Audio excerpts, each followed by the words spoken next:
Summer पहले की बात है। मैं लेक लुइस में या बैंफ में कहीं था, हम पिकनिक कर रहे थे। तो मुझे एक यूरोपियन कपल था जिसने ये कहा कि हमारी तस्वीरें बना दे। आई थिंक वो हनीमून पे थे।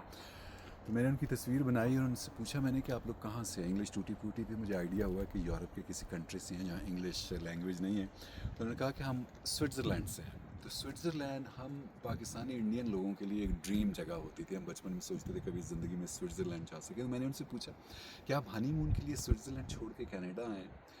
तो हस्बैंड ने वाइफ से बात की और दोनों ने आपस में बात करके हंस के मुझे कहा कि आपको आइडिया नहीं है कि कनाडा के अंदर कितने स्विट्ज़रलैंड हैं। उन्होंने कहा कि हमें एक हफ़्ता हुआ है, हमने सिर्फ अल्बर्टा और बीसी थोड़ा सा देखा है। आपके हर 50-100 किलोमीटर के बाद एक पूरा स्विट्ज़रलैंड है। और मुझे तब आइडिया उतना नहीं था और उतना मैंने विज़िट भी नहीं किया था कनाडा जितना मैंने अब कर लिया है। और मैं सही माना में समझता हूँ कि this country is so gigantic, so huge and so beautiful कि अगर आप यहाँ पर रहते हैं तो ज़ाहिर है ग्रांटेड फॉर लेते हैं चीज़ें। मुझे यूरोप देखने का मौका मिला, इंग्लैंड से जर्मनी, फ्रांस और 4-5 और मुल्क ट्रेन पे। तो यूरोप का जो मेन एरिया है वो मैंने देख रखा है। बहुत खूबसूरत है, बहुत अमेजिंग है। पर अगेन मुझे ये लगता है कि द ब्यूटी कैनेडियन रॉकीज़ है। फर्दर आप बीसी की तरफ, यहाँ कैलगरी से चले जाएं या बैंफ या लेक लुइस की तरफ, एवरी सीन हर 10 किलोमीटर के बाद आपको ऐसा लगता है कि जैसे कोई ड्रीम वर्ल्ड है।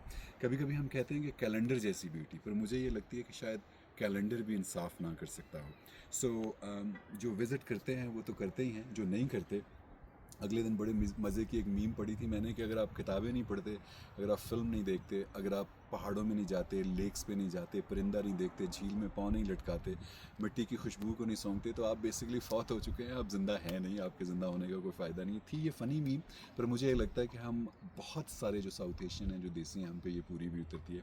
तो टेक सम टाइम आउट और ये जो पहाड़ हैं इनमें आए, और शहर के अलावा मेन जो बाज़ार है उसके अलावा बाहर साइड्स पे निकल के कहीं आके आप इस ये जो मिजेस्टिक ब्यूटी है इसको आप देखें, आपको आइडिया होगा कि कनाडा सचमुच कितना खूबसूरत और कितना ग्रेट है।